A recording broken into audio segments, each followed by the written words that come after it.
പലതവണ ആസൂത്രണം ചെയ്തിട്ടും നടക്കാതെ പോയ, എന്നാൽ പിന്നീട് ആസൂത്രണങ്ങളൊന്നുമില്ലാതെ വളരെ പെട്ടെന്ന് രൂപപ്പെട്ടതുമായ ഒരു ചെറിയ യാത്രയെക്കുറിച്ചാകാം ഇന്നത്തെ വീഡിയോ.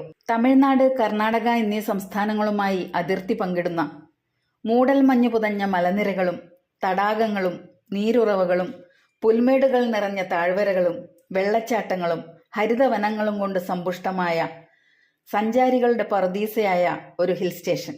അതെ, വയനാട്ടിലേക്കായിരുന്നു ഞങ്ങളുടെ ഇപ്രാവശ്യത്തെ യാത്ര. ഞങ്ങൾ ആദ്യം പോയത് വയനാട്ടിലെ പ്രശസ്തമായ തിരുനെല്ലി മഹാവിഷ്ണു ക്ഷേത്രത്തിലേക്കാണ്. ബ്രഹ്മഗിരി മലനിരകളുടെ ശാന്തസുന്ദരമായ അന്തരീക്ഷത്തിൽ സ്ഥിതി ചെയ്യുന്ന തിരുനെല്ലി നയനമനോഹരമായ കാഴ്ചയാണ് നമുക്ക് സമ്മാനിക്കുന്നത്. 30ഓളം കരിങ്കൽ തൂണുകളാൽ ഭംഗിയാക്കിയ ക്ഷേത്രത്തിന്റെ നിർമ്മിതി തീർച്ചയായും അതിശയിപ്പിക്കുന്നതാണ്. ദക്ഷിണ കാശി എന്നും ഈ ക്ഷേത്രം അറിയപ്പെടുന്നു. ബലിതർപ്പണത്തിന് പേരുകേട്ട ഈ ക്ഷേത്രത്തിലേക്ക് പിതൃക്കളുടെ ആത്മശാന്തിക്കായി ബലിയർപ്പിക്കുന്നതിനായി ധാരാളം ഭക്തജനങ്ങൾ എത്താറുണ്ട്. ക്ഷേത്രത്തിൽ നിന്ന് അല്പം മാറി പാപനാശിനി എന്ന അരുവി ഒഴുകുന്നു. ഈ പുണ്യജലത്തിൽ ഒന്ന് മുങ്ങിയാൽ സർവ്വപാപങ്ങളിൽ നിന്നും മോചിതനാകും എന്നാണ് വിശ്വാസം. സമയപരിമിതി കാരണം വിശദമായൊരു വീഡിയോ ചെയ്യാൻ പറ്റിയില്ല.